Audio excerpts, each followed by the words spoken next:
ہوتا ہے کہ اس کے اندر محرم اور غیر محرم کی کوئی تمیز نہیں ہوتی.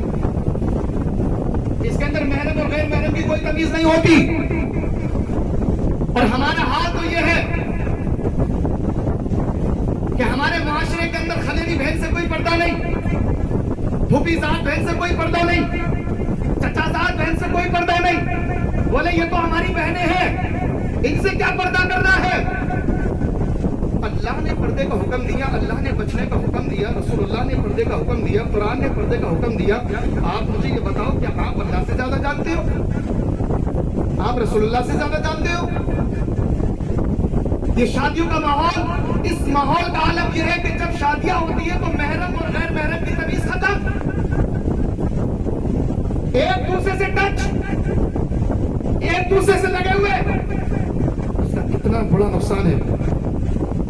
سرکار نامدار صلی اللہ تعالی علیہ وسلم نے ارشاد فرمایا, میرے آقا ارشاد فرماتے ہیں,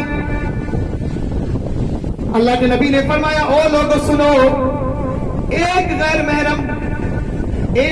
محرم عورت سے اگر ٹچ ہوتا ہے, یعنی جن کا نکاح آپس میں جائز ہو, چاہے وہ خلیری ہو, پھپھیری ہو, ممیری ہو, چچیری ہو یا تہری ہو, یا بڑے ابا کی ہو یا چچا کی ہو, یا ماسی کی ہو یا کسی کی بھی بیٹی ہو, یہ تیرے لیے غیر محرم اس لیے کہ اس کا نکاح تیرے سے جائز. سرکار فرماتے ہیں ایک غیر محرم دوسری غیر محرم عورت سے اگر ٹچ ہوتا ہے تو میرے آقا نے ارشاد فرما دیا وہ اس سے زیادہ کہیں بدتر ہے.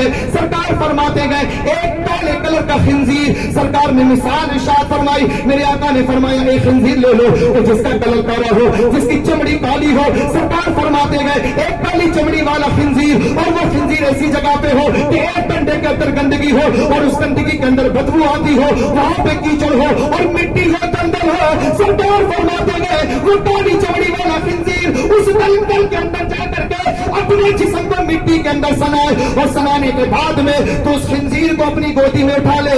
سرکار فرماتے ہیں یہ کہیں اس سے زیادہ بہتر ہے کہ تو کسی غیر محرم عورت سے جا کر کے اپنے جسم کو ٹچ کرے. یہ جو لفظ آسان ہے.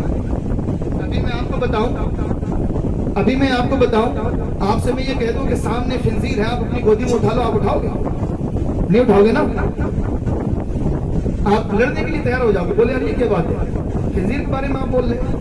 سرکار فرماتے ہیں غیر محرم مرد اور غیر محرم عورت اگر آپس میں ٹچ ہوتے ہیں, ٹچ ان کا جسم ایک دوسرے سے مس ہوتا ہے, لگتا ہے, سرکار فرماتے ہیں یہ کالے کلر کا خنزیر, کالا کیوں فرمایا؟ اس لیے کہ کالے خنزیر سے اور زیادہ کیچڑ چڑھتی ہے. سرکار فرماتے ہیں کالی چمڑی کا خنزیر اور کالی مٹی کے اندر لگا ہوا ہو, اس کے بدن سے بدبو آتی ہو. سرکار فرماتے ہیں یہ ساری چیزیں اس کے ساتھ ہو اور تو اس کو اپنی گودی میں اٹھائے, اور اٹھانے کے بعد میں اس کی گندگی تیرے جسم کے اوپر لگ جائے. میرے آقا نے فرمایا یہ ساری گندگی جو ہے اس سے کہیں زیادہ بہتر ہے کہ تو کسی غیر محرم عورت سے جا کر کے ٹچ ہو.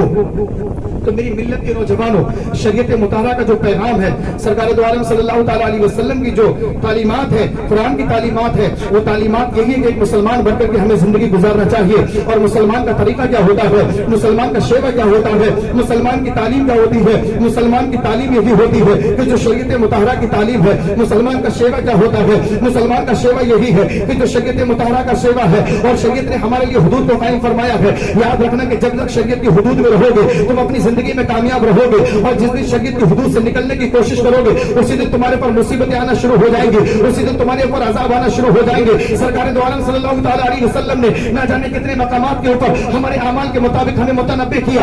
آقا نے ارشاد فرمایا اگر ایسا کرو گے تو یہ عذاب آئے گا, اگر ایسا کرو گے تو یہ عذاب آئے گا. یہ سارے کے سارے مراحل کتنے ہیں, یہ شریعت مطہرہ کے مراحل ہے. شریعت نے حدود قائم فرمائی ہے, اور کس کے لیے قائم فرمائی ہے, ایمان والوں کے لیے قائم فرمائی ہے, ایمان والوں کے لیے بتایا ہے, ایمان والوں کے لیے درس دیا ہے. اگر اللہ نے مخاطب کیا ہے تو ایمان والوں کو کیا ہے, اگر ڈرایا گیا ہے تو ایمان والوں کو ڈرایا گیا ہے, اگر قبر رکھی ہے تو ایمان والوں کے لیے اٹھا کر کے رکھی ہے. یہ شریعت کا موقع ہے, شادی کا موقع ہے, اور شادی کے موقع پہ اپنے اندر ایک ہی پیغام لے کر کے جاؤ. میری ملت کے نوجوانوں, یاد رکھنا کہ جب تک شریعت مطہرہ کی پابندی آپ کے اندر نہیں ہوگی, آپ کے اندر حیا پیدا نہیں ہو سکتی, اور جب تک حیا نہیں آئے گی آپ کو نہ لذت نماز مل سکتی ہے, نہ لذت ایمان آپ کو مل سکتا ہے, نہ لذت قرآن آپ کو مل سکتا ہے, نہ لذت ذکر آپ کو مل سکتا ہے, نہ